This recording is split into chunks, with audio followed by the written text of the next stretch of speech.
अरे मरती क्यों नहीं है तू? चली जा यहाँ से। पापा किधर जाएगी मैं? तू ही बता। तू पापा है मेरा बेटी। वही तो गलती की मैंने। परिता किया है ना तो तुझे मारने का हक भी मेरा ही है।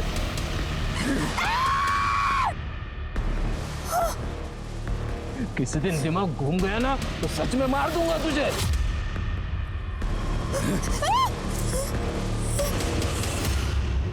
एक दिन के अंदर 50 लाख से 1 करोड़ रुपया कहां से लाएंगे? लेकिन 2 दिन में तो पैसा जमा करना ही पड़ेगा। मैंने उसके बाप से बात की लेकिन वो टस से मस नहीं हो रहा। उसका बाप क्या करेगा? सब कुछ तो रीना के हाथ में है ना। उसे तो ना मैं अच्छे से सबक सिखाती थी। अपने आप को समझती क्या है वो? कल रात ही उससे बात करने वाली थी मैं, लेकिन आप दोनों मेरी बात सुनते कहाँ हैं? विद्या, उसकी तबीयत ठीक नहीं है, तुम ऐसा कैसे बोल सकती हो? अरे वो और उसका बाप ना हम सबको मिलकर बेवकूफ बना रहे। और रही बात उसके भाई की, अब तो वो भी आ गया ना शादी में और खर्चा बढ़ाने के लिए। बहू शांति रख, मैं बात करूंगा उससे। और अगर उसने बात नहीं मानी तो क्या करेंगे आप? उसकी बैंड बजा दूंगा।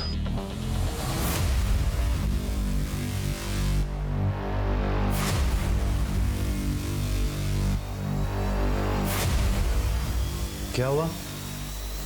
कुछ नहीं।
रिश्तों में प्यार और भरोसे से मिलकर परिवार बनता है, लेकिन आजकल के परिवारों में से ना जाने वो प्यार कहाँ चला गया है। यहाँ दिख रही फैमिली को ही ले लीजिए। रमेश अपनी बीवी को नींद की गोलियां देकर किसके पास गया? क्या रीना भी रमेश को धोखा दे रही है? घर से मीलों दूर एक रिजॉर्ट में शादी अटेंड करने गए इस परिवार के साथ ये कैसी साजिश चल रही है? क्या इन्हें जरा भी अंदाजा नहीं कि भरोसा तोड़कर रिश्तों के साथ खेला जा रहा ये खेल खुद उनकी जिंदगी पर भी भारी पड़ सकता है? अरे यार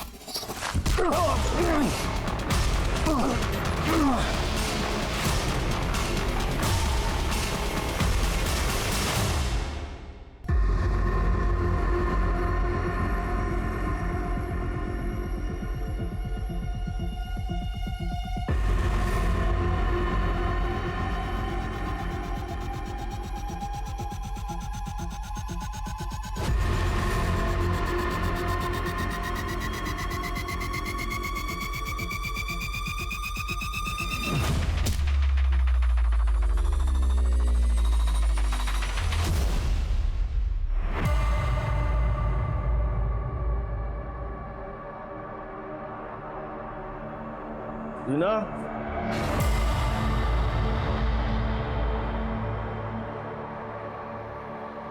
रीना, रीना, रीना,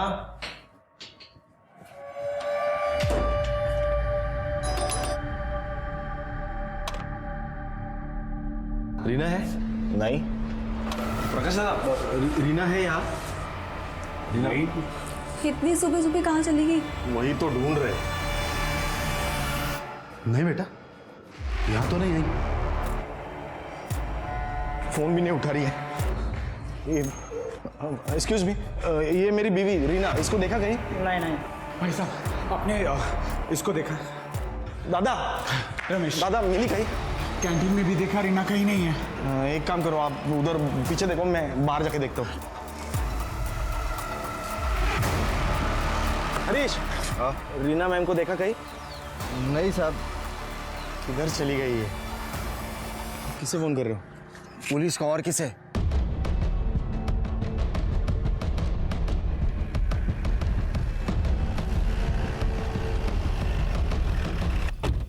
सर, कल रात को करीब करीब 11 बजे मैं सो गया था। फिर सुबह जब 7 बजे नींद खुली तब देखा कि रीना गायब थी। सर, रीना के फ़ोन पे रिंग तो जा रही है लेकिन फ़ोन उठा नहीं रही वो। मोबाइल ऑन है तो ट्रेस करो। सर, इगतपुरी में कोई जानता है उसे? नहीं सर, एक्चुअली हम लोग यहाँ पे एक शादी के लिए आए हैं। सोचा कि कुछ दिन पहले आके फैमिली टाइम एंजॉय कर ले, हॉलीडे। ये चोट? ये वो कल मैं बाथटब में फिसल गया, पैर फिसल गया तो चोट आ गई। पानी था बाथटब में? ऐसे चोट लग सकती है क्या बाथटब में? यकीन कीजिए सर, मेरा ऐसे ही चोट आई सर। ठीक है, आप लोग अपने अपने कमरों में जाइए और वेट कीजिए। हम अपना इन्वेस्टिगेशन शुरू करते हैं और जब तक ये सारी प्रक्रिया चलती है आप लोग रिसोर्ट से बाहर नहीं जा सकते। और अगर रीना का फ़ोन आए तो सबसे पहले आप हमें बताइए। जी सर। शर्के, सीसीटीवी देखते हैं। सर,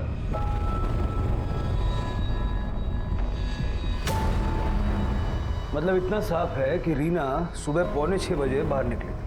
ठीक 10 मिनट बाद ससुर जी क्या करने के लिए बाहर गए थे? थोड़ा सा और फॉरवर्ड कीजिए उसको। 20 मिनट बाद ससुर जी वापस आ गए लेकिन रीना नहीं आई। सर एक मिनट, करडे का फोन है। हाँ करडे, क्या? ठीक है सर, यहाँ पास में एक जंगल है, वहाँ पे किसी लड़की की डेड बॉडी मिली। चलो।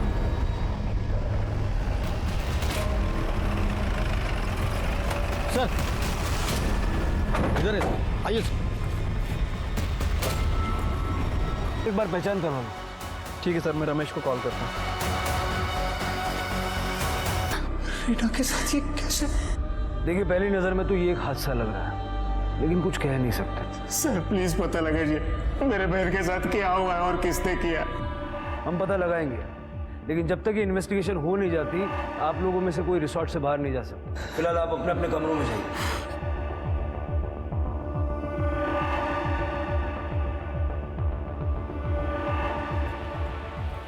फिलहाल सारा शक वसंत पाटिल पर जा रहा है कि वही एक था जो रीना के पीछे बाहर निकला था।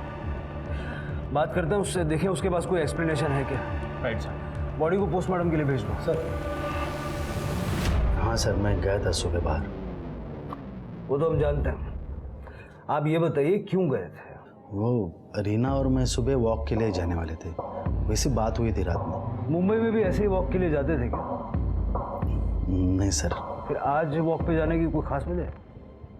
सर, रीना को मुझसे कुछ ज़रूरी बात करनी थी। कैसी? यही सवाल मैंने रात में उसे पूछा तो वो बोली कि मैं सुबह बताऊंगा। फिर सुबह में क्या? 5:45-6 बजे के बीच में मैं सुबह लॉन पर गया तो वो नहीं थी वहाँ पे, तो मैंने उसे ढूंढा इधर उधर। फिर मैं अपने रूम में वापस आ गया और जब रमेश रूम में आया तब पता चला कि रीना तो गायब। और उसके बाद पता नहीं क्या बात करना चाहती थी वो, लेकिन एक बात जरूर है सर, रमेश बहुत किस्मत वाला है कि उसे रीना जैसी बीवी मिली। हाँ, बहुत अच्छी थी वो, सबके साथ रिस्पेक्ट से बात करती थी और घर के काम काज में भी मदद कर देती थी वो।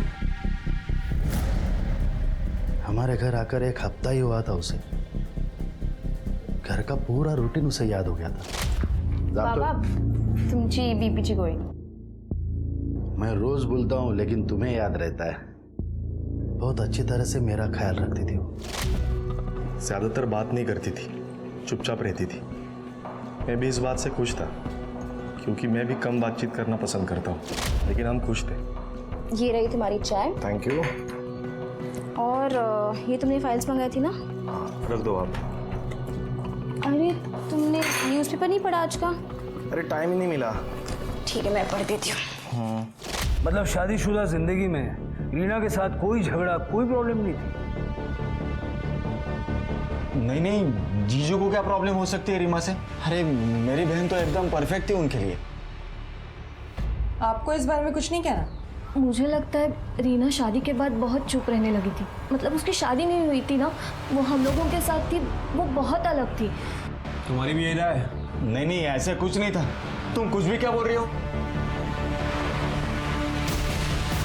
तुम गाड़ी में ही सोते हो? हाँ साहब। सुबह कुछ देखा था? नहीं साहब, मैं तो सो रहा था, लेकिन अचानक घर वालों का शोर सुनाई दिया। फिर मैंने करीबन कुछ 8 बजे सब उठा था मैं, तभी पता चला कि रीना मैडम गायब हो गई है। 8 बजे तो काफ़ी गर्मी हो जाती है, धूप भी आ जाती होगी। कैसे सो लेते हो इतनी गर्मी में? साहब, किसी को बताना नहीं, मैं वो गाड़ी में एसी ऑन करके सो जाता हूँ साहब।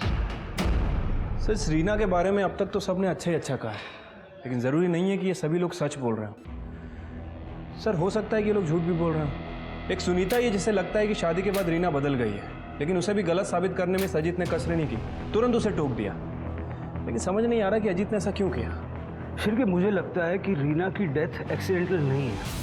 मतलब अगर वो फिसल के गिरती और उसका सर पत्थर से टकरा था तो खून पत्थर पे फैला हुआ होता, लेकिन हमने देखा कि खून उसके चेहरे और गर्दन पे फैला। एक्सीडेंटल मान लेना जल्दबाजी होगी, ऐसा मुझे लगता है। पोस्टमार्टम रिपोर्ट का इंतजार करते हैं। हाँ सर, वैसे रिपोर्ट कल तक आ जाएगी। सर, ये रीना की पीएम रिपोर्ट। सर, रीना के सर पर किसी भारी चीज़ से वार किया गया है, और जैसा कि आपको शक था, उसका ब्लड का फ्लो ऊपर से नीचे की तरफ है। मतलब सर, कंफर्म है कि जब वो खड़ी थी तब उसके ऊपर वार किया गया, और उसकी मौत नीचे गिरने की वजह से तो नहीं हुई है। रीना के सर पे थिक रॉड या हैमर जैसी किसी चीज़ से हमला किया गया। उसके ब्लड स्ट्रीम में स्लीपिंग पिल्स भी मिले हैं। ये बात इस तरफ इशारा करती है शिरके कि उसका मर्डर किया गया है। काम करो, रीना का अकाउंट फ्रीज करो और पता करो ये स्लीपिंग पिल्स का चक्कर क्या है। ठीक है सर।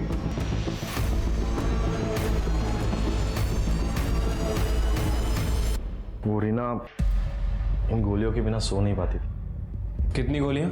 रोज एक नींद की गोली काफी टाइम से ले रही थी वो। फिलहाल तो ये वसंत पाटिल ही शक के दायरे में है, क्योंकि रीना के लॉबी से निकलने के बाद उसे ही सबसे पहले देखा गया था। सर, मुझे आपको कुछ बताना है। आइए। कल रात रीना मेरे सपने में आई थी। उसने कहा कि वो स्लीप होकर नहीं गिरी, उसके सर पर किसी ने नुकीली चीज से वार किया। सर, मुझे लगता है उसका मर्डर हुआ है। अब आप इसे सच या झूठ जो भी समझना है समझ लीजिए, लेकिन मेरे सारे सपने सच निकलते हैं सर। जल्द से जल्द उसके कातिल को ढूंढिए। मुझे तो लगता है कि उसके ससुर ने ही उसका खून किया है। रीना जब भी कोई ज़रूरी बात करना चाहती थी तो वो उसके भाई से, मतलब अजीत या फिर मुझसे ही करती थी, ना कि उसके ससुर से, क्योंकि हम दोनों ही उसके ज़्यादा करीबी थे। रीना पे किसी ब्लंट ऑब्जेक्ट से हमला हुआ है, ये बात तो सिर्फ हमारे बीच थी। ये स्वाति ने सपने में कैसे देख ली? सर, लेकिन अगर स्वाति ने कही हुई बात सच निकली तो क्या पता उसे ऐसे सपने आते हो। मुझे विश्वास ही नहीं है। स्वाति का बैकग्राउंड चेक करो और ये सोचो कि ससुर वसंत पाटिल के अलावा परिवार के किस सदस्य के पास रीना को मारने का मोटिव हो सकता है। सर, लेकिन रिसोर्ट का कोई एम्प्लॉय या फिर गेस्ट भी तो हो सकता है। सर, रीना का बैंक अकाउंट मैंने फ्रीज करवा दिया है, लेकिन सर उसके बैंक अकाउंट में 5 करोड़ रुपए थे। मतलब रीना अपने परिवार में सबसे ज़्यादा अमीर थी, अपने भाई अजीत से भी ज़्यादा। चिरके, पता लगाओ कि रीना के अकाउंट में इतना सारा पैसा आया कहाँ से। ठीक है स्वाति, रीना का सीढ़ियाँ निकलवाओ फटाफट। सर,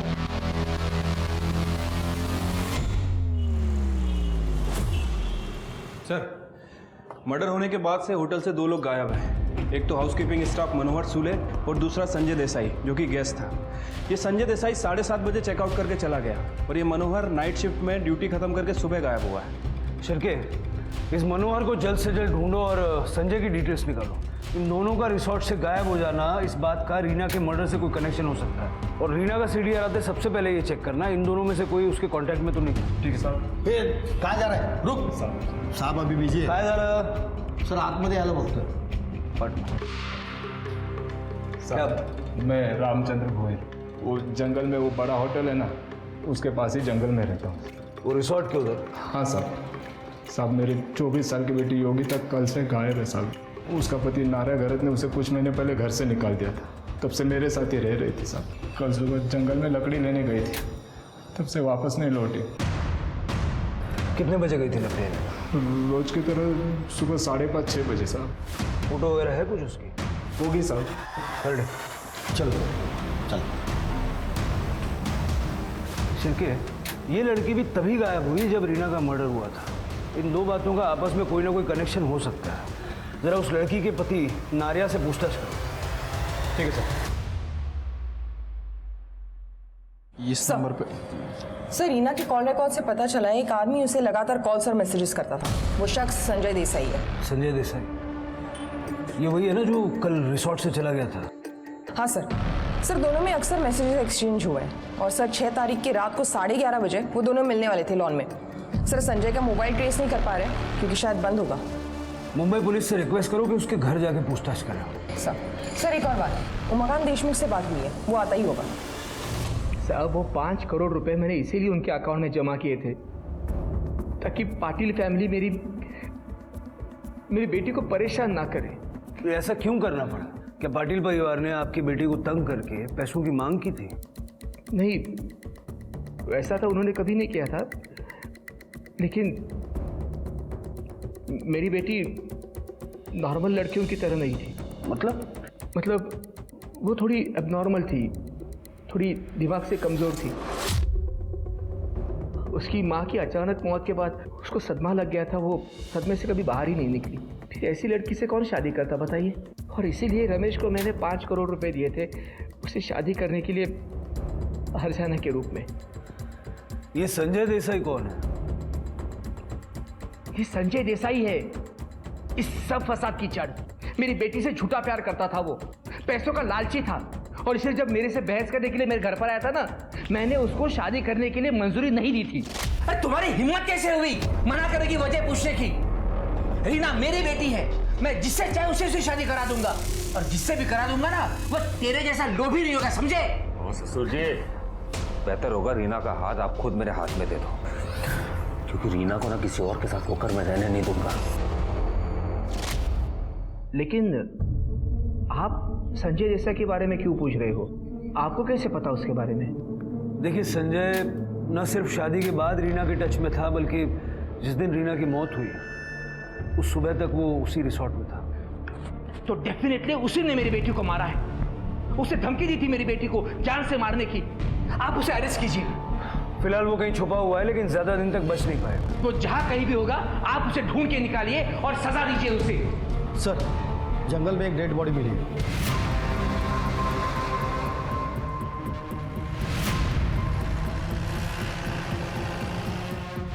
पता नहीं, क्योंकि अकाउंट फ्रीज था, पैसे ट्रांसफर नहीं हो पाए। लेकिन आईपी एड्रेस वही है जिससे रीना अपना अकाउंट बैलेंस चेक करती थी।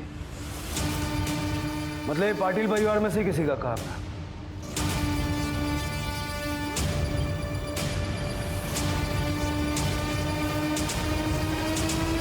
सर, ये रमेश का लैपटॉप है। ये लैपटॉप आपके रूम में क्या कर रहा है?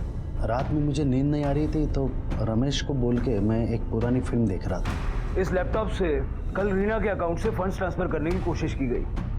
कौन था आप में से? सर, मेरा मोबाइल ठीक से चला नहीं पाता, ये लैपटॉप क्या चलाऊंगा, मुझे नहीं पता सर। अगर आप नहीं तो फिर सुनीता, अजीत, विद्या, प्रकाश या रमेश? पासवर्ड किसके पास था?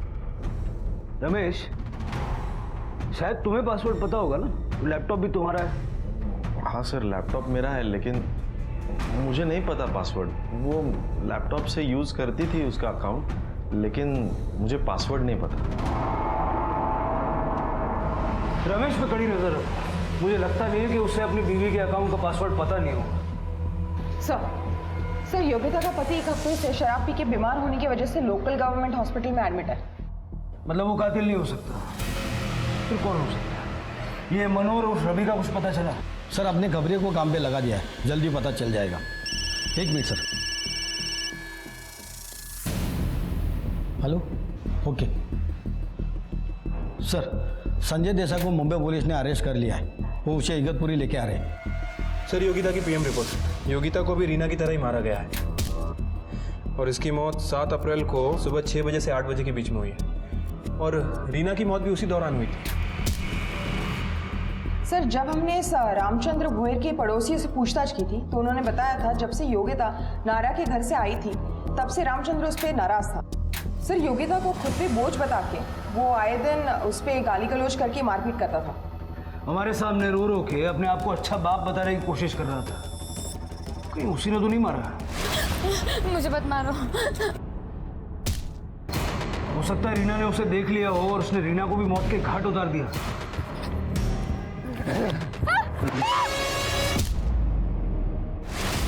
इस रामचंद्र की कुंडली निकालो जरा। एक मिनट सर। हेलो, ठीक है सर। मनोहर उर्फ रवि, उसकी टिप मिली है, वो बार में ही बैठा है। इससे पहले कि हाथ से निकले दबोच लो। सर अरे सर बोल। अरे साहब, अरे कुछ नहीं। अरे साहब सुनो। अरे साहब काय को मार? अरे साहब रुक। और साहब बोलो ना, मत मारे। मैं बताता है सब कुछ। साहब मेरा नाम रवि सोनावने है। वो मैं नकली पेपर बना के मनोहर के नाम से उस रिसोर्ट में काम करता था। रीना और योगिता को क्यों मारा? अरे नहीं साहब, मैंने किसी को नहीं मारा। उल्टा मेरे को 10,000 रुपये दिए गए थे। उस रिसोर्ट में मैंने जो कुछ भी देखा उसको लेके मुंह बंद रखने के लिए। अभी एक टाइम पे इतना पैसा मिला करके मैं बार में चला गया मज़े करने के लिए। किसने दिए थे पैसे? विद्या पाटिल ने। क्यों? ऐसा क्या देख लिया था? 6 तारीख को उन लोग के रूम का दरवाज़ा थोड़ा सा खुला था तो मैंने देखा अंदर विद्या, प्रकाश और वसंत कुछ प्लान बना रहे थे। अरे वो और उसका बाप ना हम सबको मिलकर बेवकूफ़ बना रहे। और रही बात उसके भाई की, अब तो वो भी आ गया ना शादी में और खर्चा बढ़ाने के लिए। सब एक क्या चक्कर है ये जानने के लिए मैंने विद्या का पीछा किया तो वो रीना से मिलने गई थी। ज़्यादा भोली बनने की जरूरत नहीं है, जितना कहा है ना उतना कर। अगर तूने मुझे 5 करोड़ नहीं दिए ना तो तेरा जीना हराम कर दूंगी मैं, समझी बात को? अरे बाबा को लोन चुकाने के लिए बार बार धमकियां मिल रही है। अरे तू है कि पैसों पर नागिन बनकर बैठी है? चल पैसे निकाल जल्दी, चल। नहीं, मैं अपने पैसे नहीं दूंगी। मेरे बाबा ने कहा है कि मुझे किसी भी हालत में किसी को पैसे नहीं देने। तेरे बाप बेटी का बहुत हो गया, समझी बात को? तू निकाल पैसे। बता पासवर्ड, बता। नहीं प्लीज प्लीज। लिख यहाँ, लिख पासवर्ड, लिख यहाँ। नहीं प्लीज। लिख।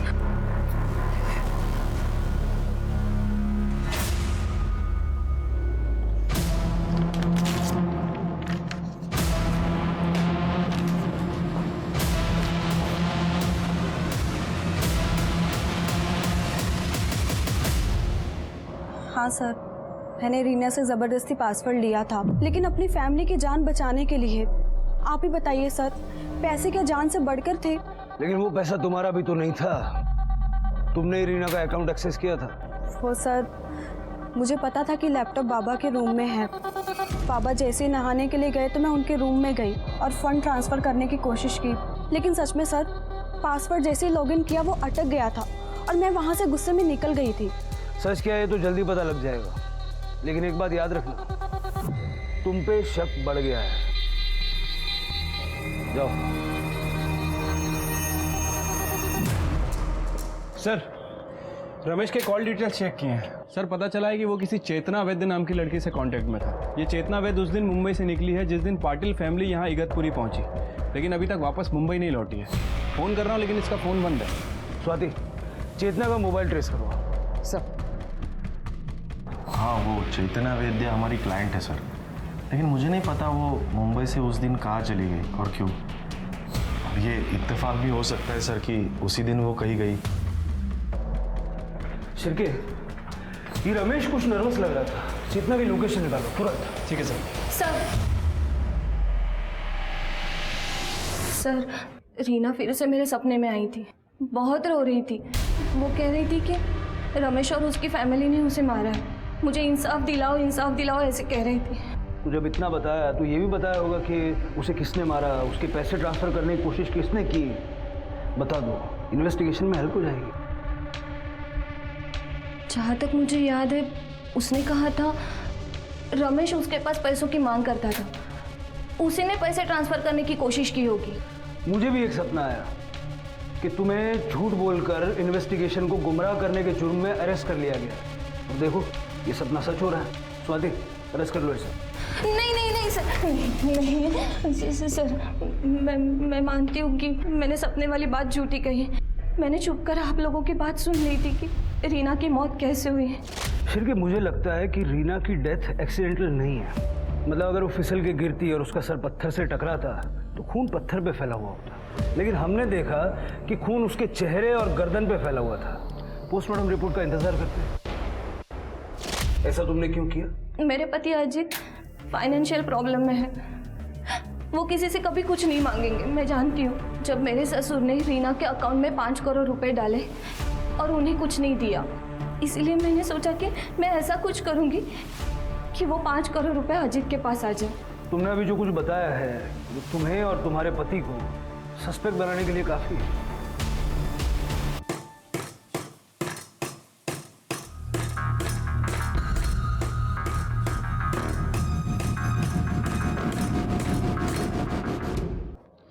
सर, रमेश की गर्लफ्रेंड चेतना वैद्य पैराडाइज रिसोर्ट में ही रुकी हुई है।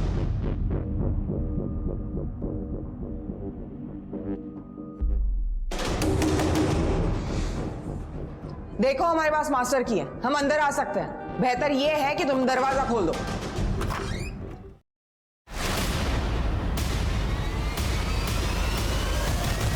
रीना से शादी के पहले से ही मैं रमेश की गर्लफ्रेंड हूँ। शादी के बाद भी हमने चालाकी से अपना अफेयर चालू रखा, इसलिए हमने डिसाइड किया था कि मैं भी यहाँ रूम लेकर रहूँगी ताकि हम आसानी से मिल सके। अगर तुम और रमेश एक दूसरे से प्यार करते थे तो रमेश ने रीना से शादी क्यों की? रीना से मेरी जबरदस्ती शादी हुई थी। वो 5 करोड़ का दहेज था, जिस दहेज को हम छू भी नहीं सकते थे। एक्चुअली साहब वो 1 साल से मेरे ऊपर बहुत बड़ा खर्चा था। उसमें ये उमाकांत ने 5 करोड़ का ऑफर दिया और वो ऊपर से 1 करोड़ और देने वाला था। तो मैंने चेतना को भुलाकर रीना से शादी करने के लिए रमेश को मना लिया। और तुम मान गए? सर, फाइनेंशियल सिचुएशन ही ऐसी थी, मुझे मानना ही पड़ा। मुझे लगा था कि ये शादी के बावजूद मैं चेतना से रिश्ता ख़त्म नहीं करूँगा, लेकिन जल्दी ही समझ में आ गया कि मैं और चेतना एक दूसरे के बिना नहीं रह सकते। इसलिए मैंने एक प्लान बनाया। मैंने चेतना को यहाँ बुलाया ताकि इस शादी के दौरान हम लोग यहाँ से भाग सकें। या फिर रीना के पैसे हथिया के उसे मारने का प्लान था तुम्हारा? वैसे भी रीना के मरने के बाद चेतना तो मिल ही जाती तुम्हें। नहीं सर, मैंने ऐसा कुछ नहीं किया सर, उल्टा मुझ पर ही हमला हुआ था। आई एम सॉरी सर, मैंने उस दिन झूठ बोला था आपसे। ये निशान बाथ टब से नहीं आए, मुझ पर हमला हुआ था। हमें क्या पता आपको चोट कैसे लगी, कहाँ लगी। हो सकता है फिर से कोई कहानी बना रहे होगे। वैसे भी लॉबी का फुटेज हमने चेक किया था, वहाँ ऐसा कुछ हुआ नहीं था। नहीं सर, वो पीछे वाली लॉबी, वहाँ ऊपर काम भी चल रहा है, शायद वहाँ पे सीसीटीवी नहीं है। सर, लगता है आपको सच बताने का समय आ गया है। दादा, रमेश छुपाने से कोई फायदा नहीं है। सर, रीना स्लीपिंग पिल्स लेती थी। उस दिन रमेश को लगा कि रीना स्लीपिंग पिल्स लेके सो गई है, इसलिए भाई साहब बाहर निकले।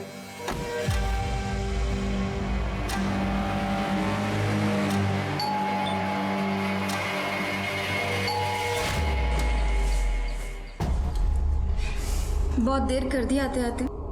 सब्र का फल मीठा होता है मेरी जान। बाबा बाबा, वो रमेश मुझे चेतना नाम की लड़की के लिए धोखा दे रहा है बाबा। वो इसी होटल में रुकी है बाबा। बाबा, मैं अभी देख कर आ रही हूँ। उसने मुझे कहा था कि वो चेतना को भूल जाएगा। मैंने तुम्हें कोई धोखा नहीं दिया बेटा। पर अब इस बात का क्या फायदा बाबा? मेरी जिंदगी तो बर्बाद ही हो गई ना। मुझे थोड़ा वक्त दो, मैं सब ठीक कर दूंगा।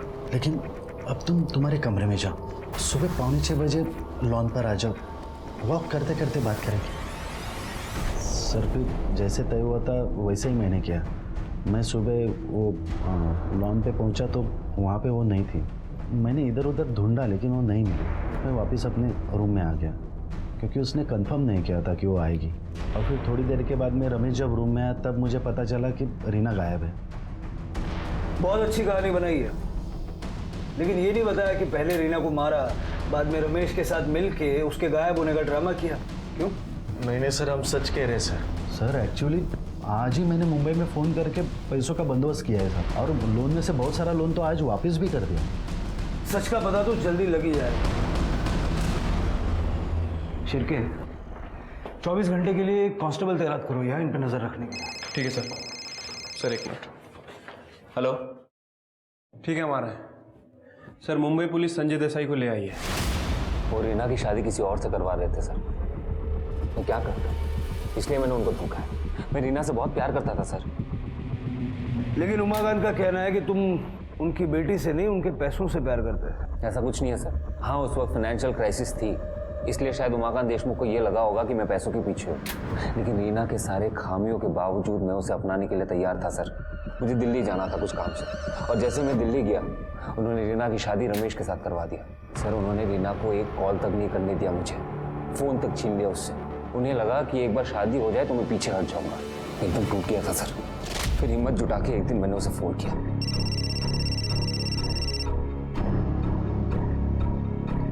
संजय, तुम क्यों मुझे बार बार फ़ोन करते रहते हो? मैंने कहा ना, हमारे बीच जो कुछ भी था अब सब खत्म हो गया है। तुम बस एक बार ये कह दो कि तुम मुझसे प्यार नहीं करती। संजय, मेरी ज़िंदगी ऑलरेडी बर्बाद हो चुकी है। प्लीज़ तुम इसे और बर्बाद मत करो। कुछ बर्बाद नहीं हुआ है। देखो, हम लोग एक नई शुरुआत कर सकते हैं। मैंने ऐसे किया ना तो पापा मुझे जान से मार देंगे। अरे किसी और से शादी करवा के उन्होंने तुम्हें पहले ही मार दिया रीना। मैं तुम्हें बहुत खुश रख सकता हूँ, मुझसे शादी कर लो। फिर हमारी बातचीत शुरू हो गई। एक दिन मुझे पता चला कि पाटिल फैमिली इगतपुरी जा रही है किसी फैमिली फ्रेंड के डेस्टिनेशन वेडिंग के लिए। और पीछे पीछे तुम भी इगतपुरी पहुंच गए? पीछे पीछे नहीं सर, मैं पहले पहुंच गया था। और जैसे रीना आई मैंने उसे देख लिया और तुरंत फ़ोन किया उसे। उसने पहले सबको अपने अपने कमरे में भेजा, फिर वो मुझसे मिलने आई।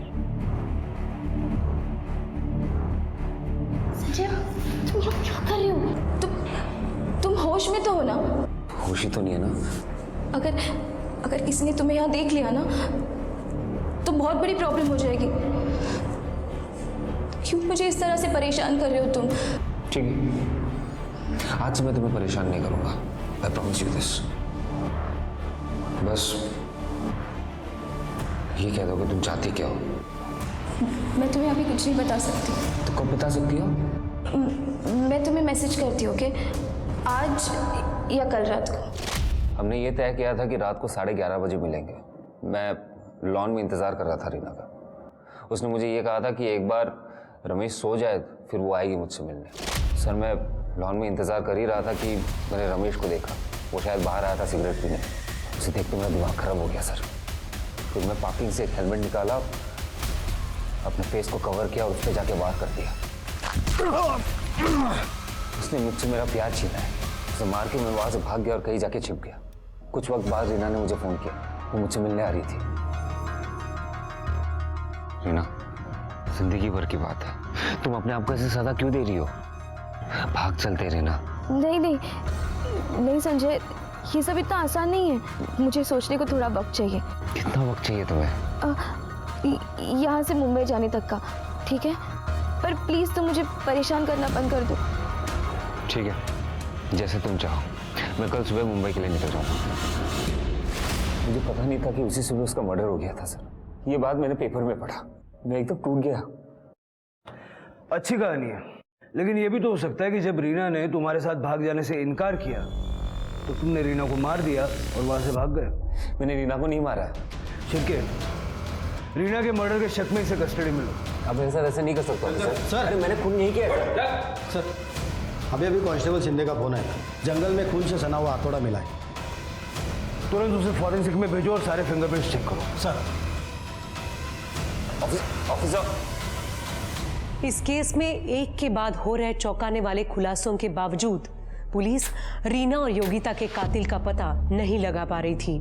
क्या वो शख्स प्यार में चोट खाया हुआ संजय देसाई था, या फिर मनोहर उर्फ रवि, जो पुणे में 2 महिलाओं की इसी तरह सिर कुचलकर हत्या कर चुका था, या फिर ये हत्या सिर्फ और सिर्फ 5 करोड़ पाने के लिए रीना के ससुर वसंत पाटिल ने की थी। लेकिन पुलिस के सामने सबसे बड़ा सवाल यही था कि इतने सारे सस्पेक्ट्स में आखिर वो शातिर हत्यारे कौन हैं? इस रामचंद के बारे में एक बात पता चली है। एक नंबर का बेवड़ा आदमी है सर। 6 तारीख की पूरी रात पीकर धुत पड़ा था। लोगों ने उसे ले जाकर अपने घर पे छोड़ा और उसे अगले दिन दोपहर में होश आया। जबकि सर इस योगिता की मौत तो 7 तारीख को सुबह ही हो गई थी। तुम्हारा कहने का मतलब है कि वो कातिल नहीं हो सकता? नहीं सर। फिर उसे किसने मारा? सर फॉरेंसिक रिपोर्ट के हिसाब से उस हथौड़े पे 2 लोगों के ब्लड सैंपल मिले हैं, एक तो योगिता का और दूसरा रीना का। मतलब सर हो सकता है कि उनका मर्डर इस हथौड़े से ही किया गया। साथ ही साथ उस हथौड़े के हैंडल पे बहुत सारे लोगों के फिंगरप्रिंट भी मिले हैं। Great. Patil family, Deshmukh family, Manohar, Sanjay और रामचंद्र, सबके फिंगरप्रिंट्स ले लो और मैच करके देखो। Right sir.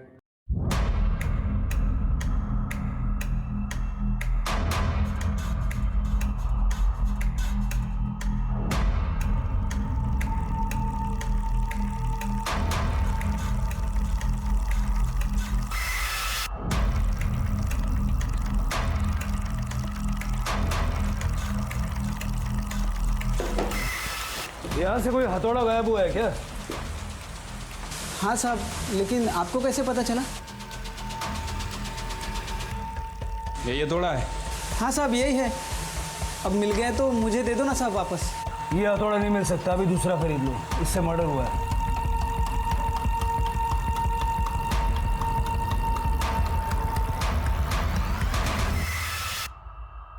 तेरे फिंगरप्रिंट्स उन फिंगरप्रिंट से मैच हो गए जो हमें हथौड़े पे मिले थे। अब बता, रीना और योगिता को क्यों मारा? सर मैंने कुछ नहीं किया सर। सर सच में आपको कुछ गलतफहमी हो रही है सर। जब मैं कारपेंटर से बात कर रहा था उस वक्त तू भी वहां छुप के हमें देख रहा था।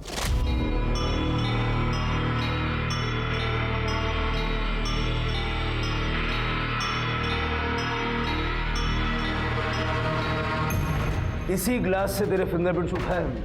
हम सब जानते हैं तू किसके कांटेक्ट में है। तेरे मोबाइल के मैसेजेस भी देखे हमने। अब सारा सच बोल दे, नहीं तो गले में हाथ डाल के बुलवाएंगे। साहब सच बताता हूँ, सब सच बताता हूँ साहब। विद्या मैडम का और मेरा अफेयर चालू था साहब। जिस दिन हम रिसोर्ट में आए उसी दिन रात को विद्या मैडम मुझसे मिलने नीचे कार में आई थी साहब। और सब उसी दिन रात को हम कार में चालू हो गए। लेकिन दूसरे दिन रात को विद्या मैडम को आने नहीं मिला। तो उस दिन सवेरे 5:30 बजे आई थी। मतलब 7 तारीख की सुबह को? हाँ साहब। फिर हम कार में ही चालू हो गए। सब चालू ही किया था। इतने में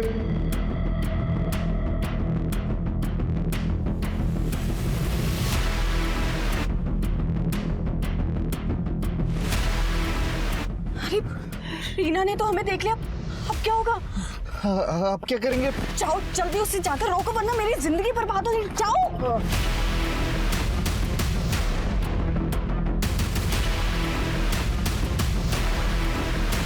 रिसोर्ट आकर विद्या मैडम को सब कुछ बता दिया। और ये बात हमें बाद में पता चली कि रीना बाबा के साथ वॉक करने के लिए अपने रूम से बाहर निकली थी और उसी दौरान उसने हम दोनों को एक साथ में गाड़ी में देख लिया था। और ये बात हम किसी और को कैसे पता चलने देते? सीसीटीवी फुटेज में कहीं नजर नहीं आई तुम्हें? मैं जिस दिन रिसोर्ट आई मैंने उसी दिन पता कर लिया था कि रिसोर्ट के पीछे वाले रास्ते में कोई सीसीटीवी नहीं है। अपनी हवस के चक्कर में तुमने 2 लड़कियों की जिंदगियां छीन ली। दोनों मर्डर के चार्ज में इसको अंदर डालो और विद्या को इस हत्या में साथ देने के चार्ज मिले।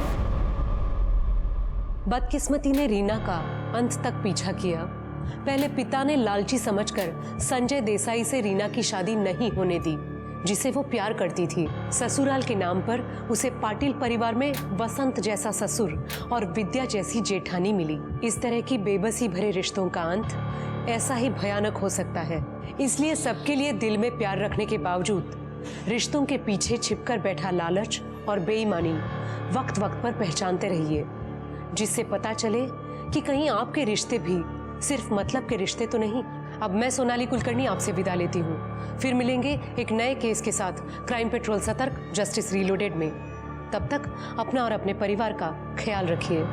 आप जानते हैं हम सब एक मुश्किल दौर से गुजर रहे हैं।